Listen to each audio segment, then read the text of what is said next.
Hi, Rayne. Let's go ahead and take a look at your work.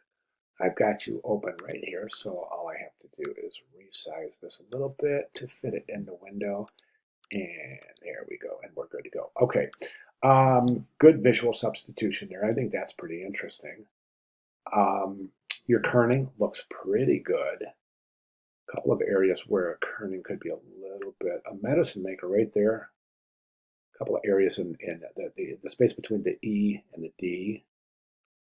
Other than that, you're looking pretty good. Kerning's looking good. Okay, so cover's looking pretty good. Now you do have this, you kind of have this center alignment here, which is not activating negative space. It's also making this kind of oddly placed. Um, I don't recommend center alignment. I think for any typography student, it's a good idea just to forego center alignment so that you can work with studying negative space and how negative space affects a composition. So I do not recommend this center alignment. I would also introduce a second typeface here. Let me see something here. Boy, I'm not even convinced that's the same typeface. I'm trying to find like letters here. Medicine maker. Yep, those are two different typefaces, but they're too similar. So that's problematic because you're mixing serif typefaces that are too similar, and it creates a lack of harmony. My recommendation is to use a sans serif for the tagline. We've got pretty considerable problems here with your typeset, and I have mentioned these a couple of times now, but and I'm just going to go through the list. And please understand, Rayne, I don't mean to sound discouraging. I just need to point these things out, and there's a lot of them. So let's go ahead and take a look. Now, the main thing, well, let's start with the drop cap. The drop cap should be a drop cap. It should drop into the paragraph, not sit above the paragraph. That's just a simple formatting. I don't know if you used Illustrator or InDesign, but just quick web search how to set a drop cap using Illustrator or InDesign. Get that drop cap set. There's a real lack of contrast here. You have black type on a dark purple background, so it's really, really difficult to read. The typeset itself is really problematic. Let me just zoom in here. Let me show you what I mean. Okay, as we can see, we've got these lines of type that just end, and we've got these rags are really uneven. Like for some reason, this Mary's Medical, just big blank there, and then it starts again on the next line. So these paragraphs have not been formatted, and that's an issue. A lot of areas where you can use old style numerals or reduce the size of these. Now, I'm not real sure. Yeah, we want to definitely get in there and set these to old style numerals or reduce the scale accordingly. That's all covered in the video tutorials located in the course announcements. Also want to set it where appropriate small caps. Okay, those look like large caps. There's a couple of areas where it looks like you did try to adjust your letter form, your numbers.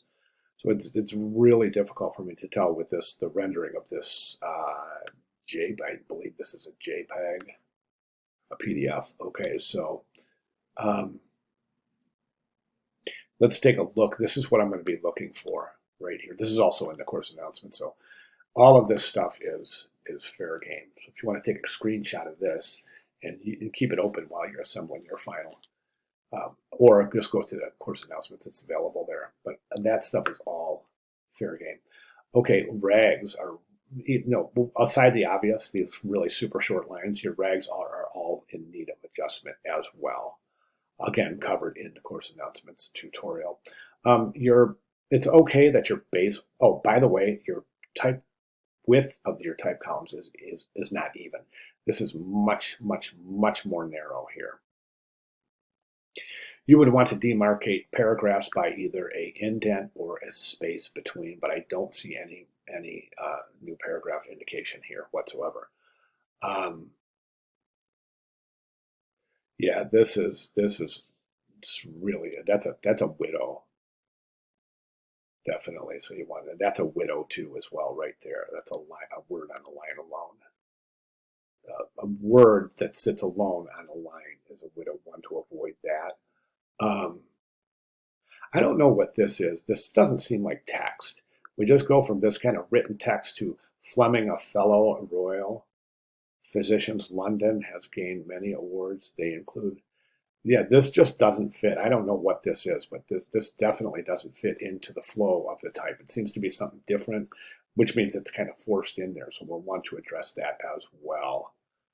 Um, as far as the timeline itself goes, oh yeah, by the way, you want to get some sort of alignment in your uh, text columns. Typically, you don't. They don't have the baseline and the first lines don't have to align.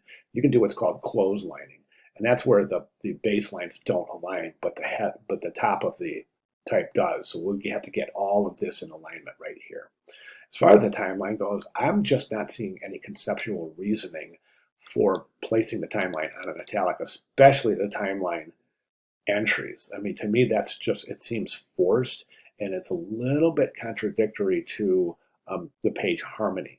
There doesn't seem to be any reason to put these on a diagonal. So therefore, it's an inconsistency based on your typeset here. So again, that points to a lack of harmony. Let's go ahead and jump in to the timeline and see. Okay, that's a widow. That's a widow. You want to avoid widows, even in the timeline, even in this tiny little typeset. Old style or reduce accordingly. I would not. I would turn my hyphens off completely in the timeline. Okay, so yes, there is a little bit of work to do here, but if you have any questions or comments, please let me know, and I'll be glad to make any final recommendations. But yeah, we definitely want to get this set. So if you need help, let me know. Or if you have any questions, let me know. All right. Thank you so much for sharing, Rayne.